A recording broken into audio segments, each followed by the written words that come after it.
धर्मेंद्र जी के द्वारा यह सत्संग गृह प्रवेश के अवसर पर रखा गया है। सर्वप्रथम धर्मेंद्र जी को हृदय से मंगल कामना है, शुभ कामना है, संत गुरुजनों की तरफ से आशीर्वाद है कि इस नवीन घर में और उनके जीवन में सदा शांति, सदा प्रेम, सदा आनंद बरसता रहे। जिस प्रकार घर नया है, इस तरह से सदैव हमारी खुशियां नई होती जाए, ये प्रयास हमें करना चाहिए। क्योंकि दुख का कारण हमारा मन है। किसी के भी जीवन में दुख है तो उसका कारण क्या है? मन। और मन अगर पुराना है और घर नया है तो पुनः दुख होगा। इसलिए मन नया हो जाए। कपड़े अगर कभी पुराने रह गए, घर पुराने रह गए, कोई हर्ज नहीं। लेकिन यदि हमने कपड़े भी नए खरीद लिए, घर नए व्यवस्था कर लिए घर की, उसके बाद हमें मन को भी नया कर लेना है। और जब मन नया हो जाता है, मन पावन हो जाता है, मन निर्मल हो जाता है, जैसा कि आप सबका है, श्रद्धा है, भक्ति है, प्रेम है, तो जीवन में सदा आनंद बरसता है। घर कब बनता है? जब तक उस घर में शांति नहीं है तब तक समझना कि सिर्फ वो ईंट पत्थर सीमेंट का जोड़ है और कुछ नहीं है। लेकिन जैसे ही उस घर में भक्ति की धारा बहती है, आनंद की धारा बहती है, माता पिता गुरु की सेवा होती है, वही घर वास्तव में घर कहलाता है, बल्कि स्वर्ग कहलाता है। तो ऐसे अवसर पर, जबकि गृह प्रवेश का यह पावन अवसर है, पवित्र अवसर है, कुछ तो हम लोगों को यह भी जानना है कि ऐसे अवसरों पर हमें किस तरह से अपने जीवन को जीना है और कैसे रखना है। क्योंकि हमारे समाज में 2-3 अवसर ऐसे आते हैं जहां लोग बढ़ चढ़कर आयोजन करते हैं। एक तो जन्मदिन का अवसर आता है, एक मुंडन का, गृह प्रवेश का, और शादी विवाह का तो आता ही है। तो इन आयोजनों में हम सबको यह सोचना है कि कैसे हम अपनी संस्कृति के अनुसार सब कुछ कर सकें।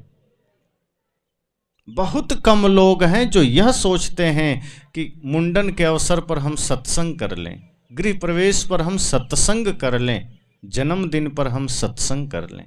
ये बहुत विरले कोई होते हैं जो सोचते हैं, वरना अधिकांश दुनिया तो पागल है नाच गान के पीछे। वही करके पैसे उड़ा दिए, हुड़दंगबाजी हो गई और फिर लोग सोचते हैं सब हो गया। लेकिन जो व्यक्ति धर्म परायण है, जो व्यक्ति अध्यात्म परायण है, वह व्यक्ति कभी भी जीवन में सत्य मार्ग को, सभ्यता के मार्ग को, संस्कृति के मार्ग को छोड़ता नहीं है।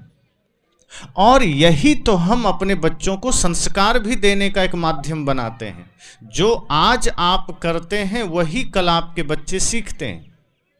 अगर आप चाहते हैं आपका बच्चा बढ़िया संस्कारी बने, आपको आज हर माध्यम से संस्कार परोसना पड़ेगा। अगर आप एक अच्छे माता पिता बनेंगे, आपका बेटा अच्छा बनेगा। अगर आज आपने कोई चूक कर दी है, कोई गलती कर दी है और वही संस्कार बेटे में चला गया, तो कल फिर वही आपके लिए सिरदर्द बनेगा। इसलिए हर अवसर पर हमें सोचना है कि हमें कैसे व्यवहार करना है। जैसे छोटा बच्चा है, अब उसके सामने मैंने कई जगह देखा है कि कई पिता छोटे बच्चे के सामने तंबाकू खा लेते हैं, बीड़ी पी लेते हैं, और जब उनसे कहा जाता है कि कम से कम बच्चे के तो ख्याल करो, तो वो कहता है कि ये तो अभी नादान है, अभी तो साल भर का है, इसे क्या पता कि मैं बीड़ी पी रहा हूँ तो इसको कुछ फर्क पड़ेगा। संत कहते हैं नहीं, अगर बच्चा 1 दिन का भी है और उसके सामने आप कुछ गलत करेंगे तो वो असर उसके माइंड पर हो जाएगा, क्योंकि बच्चे खाली कागज हैं, कोरा कागज हैं, खाली कैसेट हैं। आप जो भी गतिविधि करेंगे, जो भी क्रियाकलाप करेंगे, वो रिकॉर्ड हो जाएंगे। फिर वही वो बड़ा होने के बाद बोलेंगे। जो आप लिखते हैं ना कागज में, वही तो पढ़ते हैं। मान लीजिए खाली कागज है और आपने उस पर गाली लिखा है, तो पढ़ने में क्या आएगा? गीत। अगर कागज में आपने गाली लिखा है तो पढ़ेंगे भी तो गाली, और यदि कागज में आपने गीत लिखा है तो क्या पढ़ेंगे? गीत पढ़ेंगे। इसी तरह अगर बच्चे आपके सामने हैं, आप एक बच्चे के पिता हैं या आप माँ हैं, तो आपको यह सोचना है कि हम इस बच्चे के मस्तिष्क में, मस्तक पर क्या लिख रहे हैं, हम इस बच्चे के भाग्य में क्या लिख रहे हैं, हम इस बच्चे के संस्कार में क्या लिख रहे हैं, हम उसे क्या दे रहे हैं। आज संसार दिखावे में भागा जा रहा है। पाश्चात्य संस्कृति का तो पूरा प्रभाव हमारे देश पर हो गया, गांव में हो गया, शहर में हो गया। अब संसार के लोग उसी पाश्चात्य संस्कृति के पीछे भागे चले जा रहे हैं और इस चक्कर में अपने बच्चों को सही संस्कार देना भूल गए, जिसका परिणाम उन्हें जवानी में भुगतना पड़ता है, बुढ़ापे में भुगतना पड़ता है। आज बच्चे आपके साथ मेला घूमने गए, आप अपने बच्चे को कंधे में बिठाकर, गोद में उठाकर मेला लेकर जाते हैं। बच्चे वहाँ देखते हैं खिलौना का रिवाल्वर, आप बच्चे को रिवाल्वर खरीद के दे देते हैं। भले ही वो खिलौना है तो रिवाल्वर, संस्कार तो रिवाल्वर का मिलेगा। अब वो बच्चा घर आता है, कभी पिताजी पर तान देता है, कभी माताजी पर तान देता है, कभी दादाजी पर, कभी दादी जी पर। आप भी खुश होते हैं कि बच्चा रिवाल्वर चला रहा है, हालांकि वो नकली है, कुछ होगा नहीं, लेकिन संस्कार असली का जा रहा है। उसको ये लग रहा है टीवी देखते हुए, फिल्म देखते हुए कि मैं भी गोली चलाऊं, और धीरे धीरे जब वो बड़ा होता जाता है तो खिलौना छोड़ देता है, ओरिजिनल खरीद लाता है। और तब जब किसी के कनपट्टी पर रखता है तो आप ही रोने लगते हैं कि क्या करें, बच्चा बिगड़ गया। संस्कार आपने ही डाला था बचपन में। अगर उसे रिवाल्वर के जगह में आपने कापी, कलम, किताब खरीद कर दे दिया होता, किसी महापुरुष की तस्वीर हाथ में पकड़ा दिया होता, तो शायद उसके जीवन में, उसके मन में, उसके चिंतन में संस्कार दूसरा आता। फिर वो गलत मार्ग का चयन नहीं करता, फिर वो हिंसा का मार्ग चयन नहीं करता। उसके सामने आप सिगरेट पी लेते हैं, उसके सामने नशा कर लेते हैं, उसके सामने गाली दे देते हैं। कई माताएं रुष्ट होती है, अपने बच्चे को गाली दे देती, या बच्चों के सामने ही पति पत्नी में झगड़े हो जाते हैं, विवाद हो जाते हैं, पड़ोसी से झगड़े हो जाते हैं। अब जो गालियां अकेले में, शांत अवस्था में आप खुद स्मरण करके लज्जित हो जाते हैं, वो आप गुस्से की अवस्था में बच्चों के सामने दिए चले जाते हैं। अब सोचो उस सुन करके क्या सीखेगा? प्रेम के शब्द तो नहीं सीखेगा। आप तो सोचते हैं कि हमारा बच्चा भी श्रवण कुमार बने, माता पिता की सेवा करे, 4 धाम की यात्रा करवाए। अब आप तो पिता रावण की तरह बन गए, अब बेटा श्रवण कुमार चाहिए, होगा? अगर आप पिता रावण की तरह बने हैं तो बेटा मेघनाद बनेगा। वो आपको शमशान घाट पहुंचा सकता है, वृद्धाश्रम पहुंचा सकता है, 4 धाम तो नहीं पहुंचा सकता। इसलिए संतजन कहते हैं अपनी संस्कृति के अनुसार यात्रा करिए, अपने धर्म के अनुसार यात्रा करिए। और धर्म यह है कि मानवता को जीवन में उतारिए, सत्य को जीवन में उतारिए, प्रेम को जीवन में उतारिए।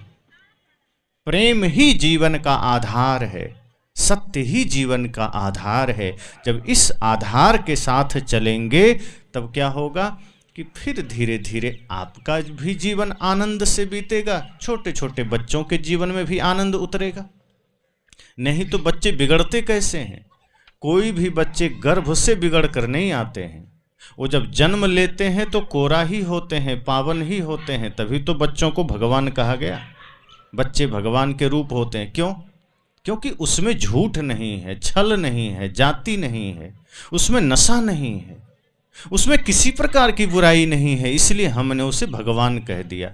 भगवान का मतलब ही है जिसमें कोई दोष नहीं, बच्चे में कोई दोष नहीं। इसका मतलब है कि वो जन्म तो निर्दोष लिया है, जन्म तो भगवान की भांति लिया है, लेकिन जन्म लेने के बाद माँ बाप के संग में बिगड़ा है, बाहर नहीं बिगड़ा है, घर में बिगड़ा है।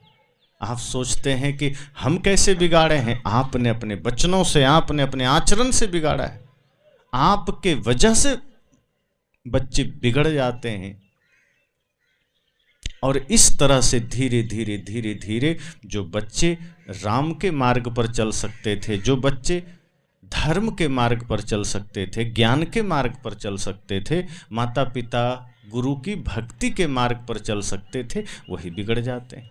विद्यालय में भी वही सीख रहे हैं। मास्टर हैं, विद्यालय में पढ़ा रहे हैं, वो भी ऐसे ही संस्कार दे रहे हैं। शिक्षा का क्षेत्र हो चाहे घर का क्षेत्र हो, दोनों जगह बच्चे संस्कारों से वंचित रह जाते हैं। इसलिए आपके बच्चे और बच्चियां दोनों का मार्ग बिगड़ जाता है। फिर वो इंसानियत नहीं जान पाते, वो संस्कार नहीं जान पाते। वो सिर्फ धन की शिक्षा लेते हैं, वो सिर्फ बिजनेस व्यापार की शिक्षा लेते हैं, वो संस्कारों की शिक्षा नहीं ले पाते। इसलिए संतजन कहते हैं कि सत्संग अगर होता है तो सौभाग्य समझना। ऐसे अवसर पर सत्संग, गृह प्रवेश हो या जन्मदिन हो या मुंडन हो, सत्संग अगर जीवन में आपने उतारा तो समझना ये सौभाग्य की बात है। और इसे हमें और परिपूर्ण करना है। अभी तो बहुत से लोग हैं जो जन्मदिन भी अगर बच्चे का मनाते हैं तो वो अपनी संस्कृति के अनुसार नहीं मनाते। मैं कई जगह देखा, जन्मदिन जब मनाएंगे तो बच्चों से केक कटवाते हैं और मोमबत्तियां बुझवाते हैं। आप सब भी करते ही होंगे, क्योंकि जो संसार में लोग कर रहा है तो करते हैं। अब इसमें से कितने लोग हैं जो अपने बच्चों के जन्मदिन पर केक कटवाते हैं? जरा हाथ उठाइए। कटवाते तो होंगे, हिम्मत करके उठाइए जो लोग केक कटवाते हैं। बड़ी ज्ञान की बात बता रहा हूं, इसको अगर समझेंगे तो आगे से आप खुद नहीं करेंगे। अपनी जो संस्कृति है वो प्रकाश की है, ज्ञान की संस्कृति है। और अपनी जो संस्कृति है वो अहिंसा की संस्कृति है। जब आप एक नन्हे से बालक के हाथ में चाकू देते हैं और वो केक कटवाते हैं, जो कि अब जैसे भी तैयार हो, कहीं अंडे से भी हो जाता है, कहीं आप घर में बनाते तो अच्छा से भी होता है, पर है तो केक ही। फिर उस पर मोमबत्तियां जलाते हैं और बच्चे से फूंक मरवा करके या खुद से फूंक के उसको बुझा देते हैं। तो पहली बात तो अपनी संस्कृति में दिए को या प्रकाश को बुझाने की व्यवस्था नहीं है, उसे जलाने की व्यवस्था है। आप अगर ज्योति, जलती हुई ज्योति को बुझा दिए, इसका अर्थ इतना ही होता है कि अब तक जीवन में उजाला था, अब से अंधकार शुरू हो गया। यही इसका अर्थ होता है। और यदि आपने दिए जलाए हैं दिवाली की भांति, तो इसका अर्थ ये होता है कि अब तक जो अंधेरा था मिटा है, आज से उजाला जीवन में शुरू होना चाहिए, क्योंकि दिया मोमबत्ती ज्ञान का प्रतीक है। तो पहली बात तो कभी भी ऐसे अवसर पर फूंक मार करके मोमबत्ती या दिए को बुझाना नहीं, बल्कि दिए जलाना। पूरे घर को दिए से जलाओ, दिए से सजा दीजिए, दिए जला दीजिए और लगे कि आपके घर में दिवाली है, उत्सव है। उसके बाद केक की जगह घर में ही कोई मिठाई तैयार कर लीजिए, खीर बना लीजिए, अन्य कोई जो व्यंजन है आप बना लीजिए।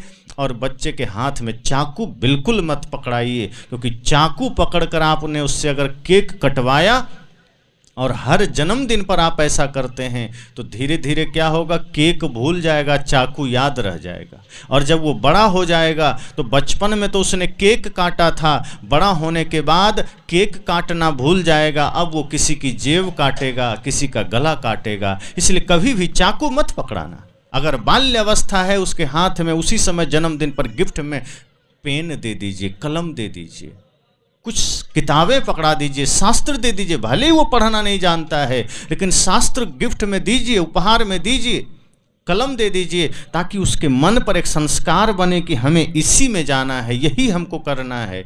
और अगर कलम आपने पकड़ाया बचपन में ही हाथ में, वो हाथ में कभी हथियार नहीं पकड़ेगा। अगर आपने बचपन में ही उसके हाथ में पूजा की थाल पकड़ाया है तो आगे चलकर वो शराब का प्याला कभी नहीं पकड़ेगा। अगर आपने उसे किसी संत का चरण स्पर्श कराया है बचपन में, या माता पिता का चरण स्पर्श किया है उसने, तो बड़ा होकर वो किसी का गला नहीं पकड़ेगा। इसलिए संतजन कहते हैं, इससे पहले कि आपके बच्चे का मार्ग शराब खाने की ओर जाए, उसे सत्संग की ओर ले जाना। इससे पहले कि वो हाथ में शराब का प्याला पकड़े, पूजा की थाल पकड़ाना। इससे पहले को किसी का गला पकड़े, उन हाथों को किसी संत गुरु का चरण स्पर्श करा देना, तब जीवन में संस्कार आएंगे। इसलिए मैंने कहा कि संस्कार बाजारों में नहीं मिलते, ये हमारे गुरुओं ने दिया है, संतों ने दिया है, और वही संस्कार आपके जीवन को कीमती बनाते हैं, वरना जीवन की कोई कीमत नहीं है। लाखों करोड़ों अरबों लोग इस धरती में समा गए, किसी का कोई मोल नहीं। मुट्ठी भर लोगों को हम याद रखते हैं, क्यों? जिन्होंने अपने जीवन को संस्कारों से सजाया, हम सिर्फ उन्हें ही याद रखते हैं। आपसे मैं पूछ दूं, अब तक दुनिया में जितने लोग हुए, किसी का नाम बताओ। आप किनका नाम बताएंगे? या तो जिसने बहुत भयंकर पाप किया है उसका नाम, या फिर जिसने बहुत ऊंचा पुण्य किया है। या तो आप राम को जानते हैं या रावण को जानते हैं, या आप कृष्ण को जानते हैं या कंस को जानते हैं, या आप माता शबरी को जानते हैं या मंथरा को जानते हैं, या सीता को जानते हैं। अर्थात आप उन्हें जानते हैं जिन्होंने जीवन में या तो सत्य, हिंसा, प्रेम, करुणा को धारण किया है, या जिसने हिंसा को धारण किया है। लेकिन याद करने में फर्क है कि नहीं? राम को याद करते हैं श्रद्धा से, रावण को याद करते हैं तो अभी भी दशहरा में पुतला जलाया जाता है, अभी भी जलाने का मन करता है। तो कितना फर्क हो जाता है। इसलिए संतजन कहते हैं, जीवन में अगर संस्कार धारण करेंगे तो सदियों याद रखे जाएंगे। जीवन में अगर अपने संत गुरु के वचन को धारण करेंगे तो जन्म जन्म आप कभी मर नहीं सकते, युगों युगों तक याद किए जाएंगे, और ये संस्कार पीढ़ियां दर पीढ़ियां बच्चों में उतरते चले जाएंगे। इसलिए मैंने कहा कि जन्मदिन हो तब भी संस्कृति अपनी जो है उस अनुसार से करिए कि हमें कितनी पवित्रता से, शुद्धता से करना है। बच्चे को बिठाइए, थाल में आरती सजाइए, तिलक बनाइए, और उसके जन्मदिन पर उसे एक बाल भगवान की तरह से मानते हुए उसके माथे पर तिलक लगाइए, आशीर्वाद दीजिए, उसकी आरती करिए, और इसी तरह सभी लोग करके फिर सबको प्रसाद बांटिए। हो गया जन्मदिन। कुछ और करने की जरूरत ही नहीं है, फालतू करने का जरूरत ही नहीं, हुड़दंगबाजी करने का जरूरत ही नहीं, केक काट कर मोमबत्तियां बुझाने का जरूरत ही नहीं। वो बच्चे भी दिव्य संस्कारों से सज्जित होंगे, वो बच्चे भी शुभ संस्कारों से सज्जित होंगे, और आपका घर आंगन फिर खिल उठेगा। लेकिन जैसे ही एक एक संस्कार का बीज हमने गलत बोना शुरू किया, धीरे धीरे वही आपके घर को फिर कबाड़खाना और नर्क बना देता है। इसलिए मैंने कहा, जन्मदिन हो चाहे मुंडन संस्कार, उस पर भी आप इस तरह से करिए कि किसी संत गुरुजन के पास, जिनसे भी आप जुड़े हैं, वहाँ आश्रम जाइए अपने बच्चे को लेकर, और वहीं किसी संत गुरुजन से उसका मुंडन करवाइए, वहीं भंडारा करिए, प्रसाद बांटिए, बंटवाइए, और संत गुरुजनों को चरण स्पर्श करके आशीर्वाद लेकर घर आ जाइए। हो गया। जैसे अभी गृह प्रवेश पर है, गुरु संत आ गए, घर में निवास हो गया, गृह प्रवेश हो गया। गृह प्रवेश का अर्थ है कि जिनमें हमारी आस्था है, ऐसे महान कोई संत गुरुजन है, उनका चरण पहले पड़ गया, उनका भोजन हो गया, गृह प्रवेश हो गया। इतनी सात्विकता, इतना प्रेम, इतना आनंद के साथ अगर हो गया, वो घर में सदैव समृद्धि का वास रहेगा, सदैव सुख का वास रहेगा। लेकिन इसके साथ साथ मन मस्तिष्क को भी पवित्र रखना होगा। अगर हमने अपने जीवन को पवित्रता से सजाया है, अगर हमने अपने जीवन को आनंद से सजाया है, गुरु संतों के ज्ञान से सजाया है, गुरु के चरणों में भक्ति निष्ठा सदैव हमने रखी है, तो कभी हमारे जीवन में दुख की छाया भी नहीं आ सकती। लेकिन यदि हम यह सोच लेंगे कि नहीं, बस गुरु जी आशीर्वाद दे दें और हम कुछ भी गलत करते रहेंगे तो सुख बरसेगा, तो भी नहीं होगा। हमें धर्म के मार्ग पर चलना पड़ेगा, हमें प्रेम के मार्ग पर चलना पड़ेगा, हमें घर को स्वर्ग बना के चलना पड़ेगा। मरने के बाद कौन स्वर्ग जाएगा, कौन नरक जाएगा, किसी को पता है? जीते जी अगर हम स्वर्ग नहीं बना पाए घर को, तो मरने के बाद का किसे पता है, कौन जानता है। लेकिन विडंबना देखिए इस देश का, कि जब कोई मर जाता है तब हम लिखते हैं स्वर्गीय हो गया। उस स्वर्गीय मरने के बाद होता है, हमें पता भी नहीं कि उस स्वर्ग में गया कि नहीं। लेकिन किसी जिंदा के नाम में स्वर्गीय लिख दीजिए तो नाराज हो जाएगा कि हमको स्वर्गीय बोलता है। मतलब जीते जी स्वर्गीय होना पसंद नहीं है कि जीते जी स्वर्ग का जीवन हो। जैसे कोई मर गया तो हम कहते हैं शांत हो गया, और जिंदा आदमी से कह दीजिए तुम कब शांत हो रहे हो, वो नाराज हो जाएगा कि क्या चाहते हैं, मर जाए। मतलब शांत होना मर जाना थोड़े होता है। शांत होने का अर्थ है कि जीवन में सारे विकार मिट गए, सारे उथल पुथल मिट गए, हम शांत हो गए। ये हमें जीते जी पसंद ही नहीं है, हमें मरने के बाद पसंद है, स्वर्गीय मरने के बाद पसंद है। संत कहते हैं नहीं, जीते जी स्वर्गीय बनो, घर को स्वर्ग बनाओ। जीते जी घर को स्वर्ग बना लोगे, आप जीते जी स्वर्ग में है। मरने के बाद स्वर्ग जाएंगे कि नर्क, ये अभी तय हो जाएगा। अगर आपने जीवन नरक का जिया है, अगर आपने जीवन भाई से लड़कर जिया है, अगर आपने जीवन माता पिता गुरु से लड़कर जिया है, तो आप अभी भी नरक में हैं और आगे भी नरक में जाएंगे, ये तय है।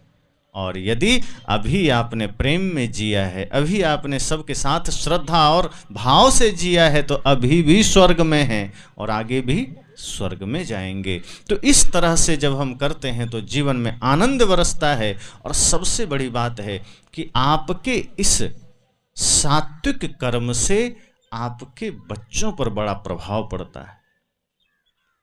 क्योंकि कोई भी यहाँ जितने भी लोग बैठे हैं, कोई नहीं चाहते होंगे कि हाँ बच्चे बिगड़ जाएं, हमारे वजह से किसी के जीवन में कोई बुराई आ जाए, नहीं चाहते हैं, लेकिन हम करते हैं। हम बुरा कर लेते हैं, जानबूझ के नहीं करते हैं, बेहोशी में हो जाता है। कुछ कई बार तो कुछ चीज़ें इसलिए कर देते हैं, अरे अब सब लोग कह रहे हैं, थोड़ा हम भी कर देते हैं, थोड़ा समाज है, क्या करें, मानना पड़ता है। एक व्यक्ति ट्रक चलाते थे, तो उन्हें बीड़ी पीने की आदत थी और तंबाकू खाने की। बहुत पहले की बात है, गुजरात में मैं था। तो वो जब आते थे तो मैं कहता था कि आप बीड़ी छोड़ दीजिए, तंबाकू छोड़ दीजिए। वे कहते थे कि गुरुजी मैं ट्रक चलाता हूँ, अब सब साथियों के साथ बैठता हूँ, क्या करें, बीड़ी पीना पड़ता है, नहीं पियो तो नाराज़ हो जाते। मैंने समझाया, मैंने कहा गलत आदत के लिए अगर कोई नाराज़ हो जाए तो हो जाए, ऐसे साथी नहीं चाहिए जिसके वजह से आपको बीड़ी पीना पड़े। आप ऐसा बनिए कि आप बीड़ी छोड़कर सात्विक जीवन धारण करिए, और जब आप सात्विक जीवन धारण करेंगे तो आपके वजह से हो सकता है 2-4 लोग और छोड़ दे। आप उन 2-4 के पीछे मत जाइए कि वो पीना चाहता है या पिलाना चाहता है तो हमें उसके पीछे जाना है, बल्कि आप ये संकल्प लीजिए कि हमको गलत नहीं खाना है, गलत नहीं पीना है। और जब आप सात्विक प्रवृत्ति अपना लेंगे तो हो सकता है कि वो 10 लोग आपके पीछे चलने लगे, हो सकता है वो 10 लोग आपका अनुसरण करने लगे और आप उनका नायक बन जाएं, आप उसके जीवन में बदलाव का कारण बन जाएं। बात उनको लगी, उन्होंने प्रयास किया, महीना 2 महीना में उन्होंने इस पर विजय पा लिया। बाद में उन्होंने कहा गुरुजी मेरा विजय हो गया। क्या कहा, अब वो 10-15 लोग मुझे ऐसा सम्मान देते हैं, इतना मान देते हैं कि तुम तो धार्मिक आदमी हो, तुम्हारे वजह से हमारे जीवन में भी बदलाव आ गए। मैंने कहा यही तो सत्य की ताकत है, यही तो धर्म की ताकत है।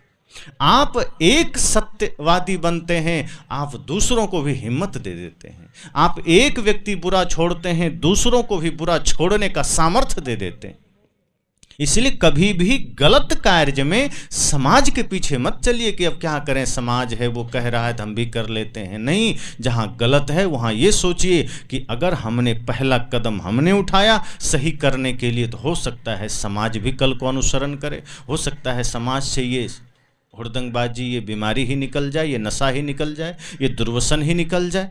इसी तरह से जैसे एक सज्जन ने यह कदम उठाया, मान लीजिए, वैसे तो बहुत से जितने भक्त हैं सब यही करते हैं कि गृह प्रवेश हो, जन्मदिन हो, संत गुरुजन को ही बुलाते हैं। तो इसका एक अच्छा प्रभाव पड़ता है समाज में कि जब हम सात्विक प्रवृत्ति के रूप में, सात्विक रूप में, धार्मिक रूप में अपने जीवन की यात्रा को शुरू करते हैं, भौतिक चीज़ों में भी जब हम पूर्ण रूप से धर्ममय जीवन को बना लेते हैं, तो इससे दूसरों पर भी सकारात्मक प्रभाव पड़ता है। और इसका सबसे ज़्यादा प्रभाव आपके बच्चों पर पड़ता है। हालांकि आज चूक होती जा रही है कि हम उच्च शिक्षा के लिए बच्चों को कॉन्वेंट में भर्ती करा देते हैं, हॉस्टल आदि में। अब वहाँ संस्कार तो मिलते नहीं, शिक्षा मिल जाती है। और जिन बच्चों को संस्कार नहीं मिलते हैं, शिक्षा मिल जाती है, वो कल को क्या है, शिक्षित होकर आ तो जाते हैं, संस्कारित होकर नहीं आते। तो माता पिता, गुरु या बड़े बुजुर्ग का सम्मान जानते ही नहीं है। पहले हमारे यहाँ की संस्कृति थी, प्रातः काल उठ के रघुनाथा, माता पिता गुरु ना वही माथा। अब के बच्चे तो ये जानते ही नहीं हैं कि सुबह उठते ही ब्रह्म मुहूर्त में उठना है। एक तो बच्चे उठते ही 8 बजे, उन्हें पता ही नहीं है कि हमें 4 या 5 बजे, ज़्यादा से ज़्यादा 5 से 6 के बीच जग जाना है। वो ब्रह्म मुहूर्त ही भूल गए। ऊपर से संत गुरुजनों का या माता पिता बड़े बुजुर्ग का चरण छूना है, ये तो भूल ही गए। बहुत कम घरों में बच्चे होते हैं जो जगते ही माँ बाप के चरण छूते हैं। वो उठते ही दूसरों से गुड मॉर्निंग तो बोल देते हैं, थोड़ा सा जो रट के आया है कॉन्वेंट से इतना बोल देंगे, लेकिन वो माता पिता का चरण नहीं छूते। तो एक तो हमारे बच्चे कॉन्वेंट और हॉस्टल में जाके शिक्षा के नाम पर गलत संस्कार सीख लेते हैं कि प्रणाम, दंडवत, बंदगी ये भूल गए, चरण छूना भूल गए और सुबह समय से जगना भूल गए। और कहीं कहीं ऐसा है कि अगर स्कूल 6 बजे है गर्मी में तो बच्चे मजबूरी में उठते हैं, और जिस दिन रविवार है तो सोचते हैं चलो आज तो मौज है, फिर से 10 बजे उठेंगे। अर्थात वो 6 बजे स्कूल जाना है इसलिए वो 5 बजे ज़बरदस्ती उठते हैं। संस्कार में नहीं उतरा है, उनके संस्कारों में नहीं आया है कि हमें 5 बजे जगना ही जगना है। तो कुछ समस्याएं तो हमारे स्कूलों के वजह से है। जिसके पास सिर्फ शिक्षा है और शिक्षा को उसने सिर्फ बिजनेस का रूप बनाया है कि किसी तरह शिक्षित होकर के नौकरी करो, पैसा कमाओ। शिक्षा का आधार ज्ञान नहीं रह गया कि शिक्षा अर्जित करो और ज्ञानी बन करके। धन तो शरीर की जरूरत है, ये तो जरूरी है, धन कमाइए, घर बनाइए, कपड़े खरीदिए, गाड़ी खरीदिए, लेकिन संस्कार उससे भी ज़्यादा जरूरी है। क्योंकि जिस दिन शरीर मिटेगा घर भी छूटेगा, जमीन भी छूटेगी और सब छूटेगा, धन भी छूटेगा, लेकिन तब साथ में क्या जाएगा? सिर्फ आपकी कमाई, आपका संस्कार, और वो सबसे ऊंचा है। इसलिए शिक्षा दीजिए, लेकिन ये ध्यान रखिए कि बच्चे स्कूल से आ रहे हैं या स्कूल जा रहे हैं वो क्या सीख रहे हैं। स्कूल में सिर्फ शिक्षा जान रहे हैं, संस्कार तो नहीं जान रहे हैं। वो न तो दंडवत जानते हैं, न प्रणाम जानते हैं, न वो बड़ों का सम्मान जानते हैं। तो हमारी संस्कृति थी प्रातः काल उठ के रघुनाथा, मात पिता गुरु ना बहि माथा। अब की संस्कृति क्या हो गई? मात पिता गुरु मार ही लाता। अब ये हो गया कि बच्चे बचपन से ही इतने झगड़ालू प्रवृत्ति के हो जाते हैं, इतने लड़ाकू हो जाते हैं कि वो चिढ़ने लगते हैं। वो अपने माँ से ही, पिता से ही झगड़ा करना शुरू कर देते हैं।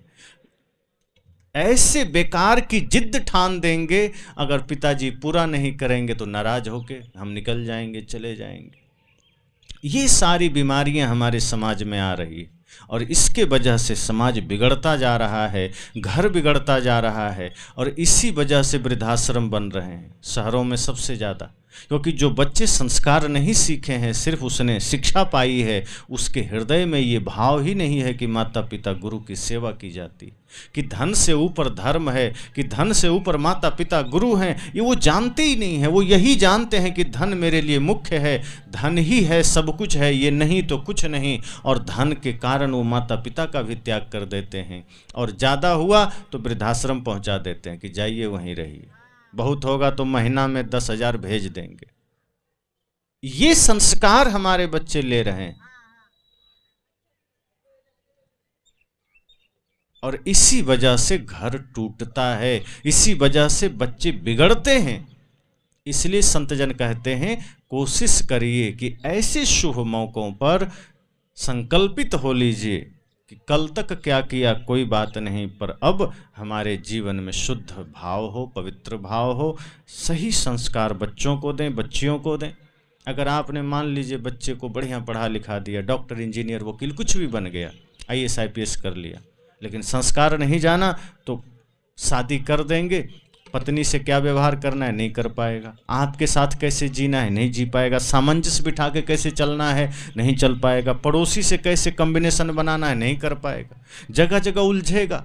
अगर लगेगा कोई छोटा है तो उस पर गुस्सा कर देगा, बड़ा है वहाँ गुस्से को दबा लेगा, और धीरे धीरे यही डिप्रेशन में आते आते एक दिन ऐसा होता है कि आदमी घर छोड़ के भाग जाता है, या पत्नी को छोड़ देता है, या आत्महत्या कर लेता है। ये केस बढ़ रहे हैं हमारे देश में, आत्महत्या के केस बहुत बढ़ रहे हैं। और आत्महत्या कौन लोग कर रहे हैं? जो ज़्यादा पढ़े लिखे हैं, जो ज़्यादा पढ़ कर आए हैं, जो ज़्यादा पैसा कमा लिए, वही लोग आत्महत्या कर रहे हैं। क्यों? क्योंकि पैसे तो कमा लिए, शिक्षा तो प्राप्त कर लिए, संस्कार नहीं पाए, और जब संस्कार नहीं पाए तो जीने की दिशा नहीं मिली, जीने का राह नहीं मिला, फिर वो मरने का राह चुनते हैं, क्योंकि डिप्रेशन में आ रहे हैं, पीड़ा में आ रहे हैं। न माता पिता का सम्मान है, ना गुरु का सम्मान है, ना राष्ट्रभक्ति है, ना मानवता की सेवा है, ना समाज की सेवा है। शिक्षा पा लिया, कैसे धन कमाना है धन कमा लिया, अब एक दूसरे के साथ प्रेम का व्यवहार जानता ही नहीं, एक दूसरे की बातें सुन करके सह नहीं पाता है, और मार्ग वही धन का है, तो बस अधर्म के रास्ते चलने को राजी हो जाता है। और फिर जब पूरा नहीं हुआ स्वार्थ तो मरने को राजी हो गया। इसलिए संत जन कहते बच्चे और बच्चियों को शुभ संस्कार देना। बच्चे तो चलो घर में रहेंगे, एक कुल को तारेंगे, जो बेटियां हैं बच्चियां हैं वो दो दो कुल को तार सकती, आपके घर को भी और जहाँ वो शादी विवाह करके जाएगी वहाँ भी। इसलिए संत जन कहते हैं बच्चियों को तो और संस्कार देना, क्योंकि माँ जैसी होती है, ज़्यादातर संस्कार बच्चों पर माँ का ही पड़ता है। आप जो खाते हैं, अगर कोई माताएं गर्भवती होती हैं तो जो गर्भ में बच्चे पल रहे हैं वो क्या खाते हैं, जो माँ खाती है वही उसका भोजन है, जो माँ सुनती है वही वो सुनता है, जो माँ देखती है वही वो देखता है, जो माँ सोचती है वही वो सोचता है। इसीलिए हमारे संतों ने कहा कि गर्भवती माताओं को अपने समय में पूर्ण तपस्या का जीवन जीना चाहिए। इसलिए पहले के ऋषि मुनि इसका ध्यान रखते थे, पहले के राजा महाराजा, पहले के समाज ध्यान रखते थे। जब पहले कोई माताएं गर्भवती होती थी, उनके कक्ष में चारों ओर महापुरुषों की तस्वीरें लगा दी जाती थी और बढ़िया सत्संग कथा उनको सुनाया जाता था। आंगन या दरवाजे पर सत्संग होता था, घर में बैठकर वो सुनती थी या सामने बैठकर सुनती थी। अब क्या है, अब लड़ाई झगड़े हो रहे हैं, मोबाइल में गाने सुन रहे हैं, मोबाइल में शो देखे चले जा रहे हैं, दुनिया भर के इधर उधर की खबरें हम देख रहे हैं। अब हम गलत सुन रहे हैं, गलत देख रहे हैं, गलत खा रहे हैं, उसका सीधा असर बच्चे पर हो रहा है। अब वो चाहे बच्चा हो बच्ची हो, फिर धीरे धीरे उन्हीं संस्कारों के साथ वो धरती पर आता है और उसी अनुरूप वो चल रहा है। इसलिए संत जन कहते हैं कि माताओं को सबसे ज़्यादा सजगता की ज़रूरत है, क्योंकि आपके द्वारा एक संतान का जन्म होता है और संतान अगर सही जन्म देना है तो आपको सही बनना पड़ेगा, आपको पवित्र होना पड़ेगा, आपको तपस्या में उतरना पड़ेगा, आपको मीठा बोलना पड़ेगा, बढ़िया सोचना पड़ेगा, सात्विक भोजन लेना पड़ेगा। अगर ये आपने किया तो आपके बच्चे संस्कारी होंगे, वरना वही है कि आपको फिर रोने के सिवा कुछ नहीं। आप ये जरूर सोचिए कि बच्चा बढ़िया पढ़ाई करे, लेकिन साथ साथ ये भी सोचिए कि वो बढ़िया संस्कारी भी बने। अच्छी शिक्षा आपके बच्चे को डॉक्टर बना सकती है, अच्छी शिक्षा आपके बच्चे को इंजीनियर बना सकती है, अच्छी शिक्षा आपके बच्चे को वकील बना सकती है, लेकिन अच्छी शिक्षा इंसान नहीं बना सकती है। इंसान संस्कारों से बना जाता है, ज्ञान से बना जाता है, भक्ति से बना जाता है। इसलिए पहली प्राथमिकता यह दीजिए कि मेरा बेटा अगर एक क्लास कम पढ़ लेगा कोई हर्ज नहीं, लेकिन अगर ये इंसान नहीं बन पाया तो समाज के लिए अभिशाप हो सकता है, अपने कुल के लिए अभिशाप हो सकता है। एक बच्चा स्कूल में अपने मित्रों के साथ बैठा था, उसके 3 मित्र थे। एक ने कहा, बच्चे आपस में कई बार चर्चा करते ही हैं, एक ने कहा कि मेरे पिताजी डॉक्टर हैं, मैं भी डॉक्टर बनूंगा। तो दूसरे ने कहा कि मेरे पिताजी वकील हैं, मैं वकील बनूंगा। तीसरे ने झट से कहा मेरे पिता इंजीनियर हैं, मैं इंजीनियर बनूंगा। अब ये जो बच्चा था, अब ये चुप हो गया, क्योंकि इसका पिता 1 नंबर का शराबी था। अब ये क्या कहे कि मेरे पिताजी शराबी हैं, मैं शराबी बनूंगा। अब ये मौन हो गया। अब इसको ध्यान आया कि ये तो बड़ा अनर्थ की बात है, इन तीनों के पिताजी डॉक्टर इंजीनियर वकील हैं, मेरे पिता 1 नंबर के शराबी हैं, सुबह शाम देखो कहीं भी सड़क किनारे पड़े मिल जाएंगे। अब मैं अगर यही कहूँगा तब तो ये गलत बात है। उसी समय स्कूल से निकला, घर चला गया, रोने लगा। पिता ने कहा क्या हुआ? कहा अब मैं स्कूल नहीं जाऊँगा। कहा क्यों? कहा मेरे 3 मित्र हैं, तीनों के पिता डॉक्टर इंजीनियर वकील हैं और वो कहते हैं कि वो वैसा ही बनेंगे। अब मैं सोचा कि मेरे पिता तो 1 नंबर के शराबी हैं, तो क्या मैं शराबी बनूं? आपके वजह से आज मेरा सिर झुक गया। पहली बार पिता को झटका लगा कि बाप भी कारण बन सकता है बेटे के अपमान का। अब तक तो बेटे के वजह से पिता को सिर झुकाना पड़ता था, पहली दफा हुआ कि पिता के वजह से बेटे का सिर झुक गया और छोटा सा बेटा सीधे कहता है आपके वजह से मेरा सिर झुक गया। और क्या मैं शराबी बनूं? ऐसा लगा जैसे बाप के पैरों तले जमीन खिसक गई, वो तो सक पका गया। 440 वोल्ट का झटका लगा। उसे कहा कि बेटा क्षमा करना। कुछ देर सोचा, फिर कहा, मन में सोचा कि भाई क्या कर रहा हूं, आदत से लाचार होकर मैं क्या नशा के मार्ग पर जा रहा हूं। मैंने सोचा भी नहीं कि मेरे बच्चे का क्या होगा। मैं नशा कर रहा हूं, मैं दुर्व्यसन कर रहा हूं, मैं गलत खा रहा हूं और इसका सीधा असर मेरे बच्चे पर हो रहा है। कल को ये बड़ा होकर के क्या मुंह दिखाएगा समाज को और ये भी गलत मार्ग पर चल देगा। फिर मेरा पिता होना किसी काम का नहीं, फिर तो मेरा न होना ज्यादा अच्छा है। बहुत खुद को धिक्कारा कि मुझे धिक्कार है कि मैं इस गलत मार्ग पर, गंदे मार्ग पर जा रहा हूं कि मैं अपने बच्चे को सही संस्कार न दे पाया। मेरा बेटा इतना जागरूक है कि कम से कम वो शर्मिंदगी महसूस कर रहा, वरना वो भी कहता कि क्या दिक्कत है, हम भी शराब पिएंगे, जब शराब इतना ही बढ़िया है तो हम भी पी लेंगे। लेकिन पिता ने कहा कोई बात नहीं, मैं अब मेरी उम्र हो गई है, मैं डॉक्टर नहीं बन सकता, इंजीनियर नहीं बन सकता, वकील नहीं बन सकता, लेकिन मेरे बेटे मैं आज से संकल्प लेता हूं कि मैं एक सच्चा, अच्छा, नेक इंसान बनूंगा। और मैं अभी से संकल्प लेता हूं, अगर कोई पूछे कि तुम क्या बनोगे तो इतना ही कह देना कि मेरे पिताजी एक अच्छे इंसान है और मैं एक इंसान बनूंगा। ये संस्कार होता है। एक बच्चे ने पिता को बदल दिया, और जिसके भीतर इंसानियत आ जाती है उससे बड़ा कोई पद नहीं। जिसके भीतर मानवता आ जाए उससे ऊंचा कोई पद नहीं है, उससे ऊंचा कुछ भी नहीं है। इसलिए जब आप बढ़िया बनते हैं तो बच्चे अच्छे बनते हैं। स्कूलों में सिर्फ वो शिक्षा ग्रहण करते हैं, बाकी तो आपको संस्कार भरने हैं।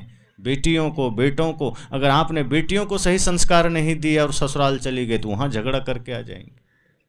और आज की माताएं भी ऐसी है कि अगर बेटियों को शादी करके भेज भी दिए तो ये नहीं कहती कि बेटी ससुराल है, प्रेम से रहना। दो चार बातें अगर सास कह दे, ससुर कह दे, पति कह दे तो सुन लेना, सह लेना, श्रद्धा से रहना, उसी घर में रहना। नहीं, आज की माताएं भी कहती बेटी चिंता मत करना, कुछ भी हो एक फ़ोन करना, हम यहाँ से खबर लेंगे। अब इतना अगर उसको मिल जाएगा तो बेटियां वहाँ सुधरेगी। आज ऐसी ही है। एक माता सीता की माता जी थी। जब माता सीता की विदाई हो रही है तो जानते हैं उनकी मां ने क्या शिक्षा दिया। उन्होंने ये नहीं कहा कि तुम जा रही हो अयोध्या तो अगर सास ससुर कुछ कह दे तो मुझे सूचना भिजवा देना, हम थोड़ा सा हिसाब कर लेंगे या हम राम जी को समझा देंगे।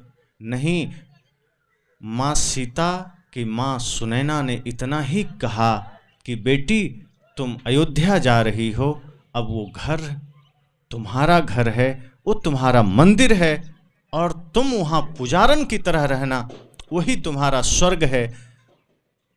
राजा दशरथ और माता कौशल्या के साथ साथ जो अन्य दो माताएं हैं वही तुम्हारे अब माता पिता हैं, उनको उनके प्रति ही श्रद्धावान रहना और श्री राम तुम्हारे देवता हैं, उनमें ही निष्ठा करके रखना। और ध्यान रखना कि एक स्त्री के लिए जो ससुराल चली जाए उसके लिए माता सुनैना ने क्या कहा, एक ही व्रत एक धर्म नेमा, काय वचन मन पति पद प्रेमा। कहा बेटी अब तुम्हारे लिए एक ही व्रत है, एक ही धर्म है, एक ही नियम है। क्या? तन मन वचन से पति के चरणों में, आज्ञा में प्रेम रखना। माता ने ये नहीं कहा कि तुम जाना तो वहां एकादशी व्रत करना, जितिया करना, तीज करना कि करवा चौथ करना, ये व्रत नहीं सिखाया। माता ने कहा कि तुम एक दूसरे में प्रेम रखना, ये व्रत है। और हम सब व्रत कर लेते हैं, उपवास रह लेते हैं, भूखे रह लेते हैं, बस पति से बढ़िया बात नहीं कर पाते, सास से बढ़िया बात नहीं कर पाते, देवर से बढ़िया प्रेम नहीं रख पाते, ननद से प्रेम नहीं रख पाते, जेठानी से प्रेम नहीं रख पाते। और हम त्योहार कर रहे हैं, हम जितिया कर रहे हैं, तीज कर रहे हैं, करवा चौथ कर रहे हैं। माता ने कहा कि त्योहार फिर किसी काम का नहीं। अगर आपकी जुबान मीठी हो गई, आपका चिंतन मीठा हो गया, आपके आचरण शुद्ध हो गए तो समझो कि पल पल आपने व्रत कर लिया। व्रत क्या होता है? व्रत है बुरे कर्मों का त्याग करना। व्रत भूखे रहने को नहीं कहते कि दिन भर पानी भी नहीं पिया व्रत हो गया। उससे क्या होगा? थोड़ा शरीर शुद्ध हो जाएगा, सप्ताह में एक बार रह लो, कोई हर्ज नहीं। लेकिन ये सोचेंगे कि भूखे रह लेंगे तो हमें पुण्य मिल जाएगा, नहीं, मीठा बोलने से पुण्य मिलेगा, झूठ का त्याग करने से पुण्य मिलेगा, बुरे बर्ताव का त्याग करने से पुण्य मिलेगा। और शास्त्रों में इसे ही व्रत कहा गया है। सत्य, अहिंसा, प्रेम, करुणा को धारण करना, यही सच्चा व्रत है।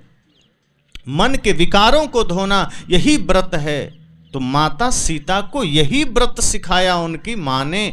अब यहाँ पर एक बातें हैं कि चलो पत्नी को पति में प्रेम रखना है, उनकी आज्ञा का पालन करना है। इसका मतलब ये नहीं होता कि पति पत्नी से प्रेम न करे। जिस तरह से माता सीता राम जी से प्रेम करते थे, उसी तरह राम जी माता सीता से प्रेम करते थे।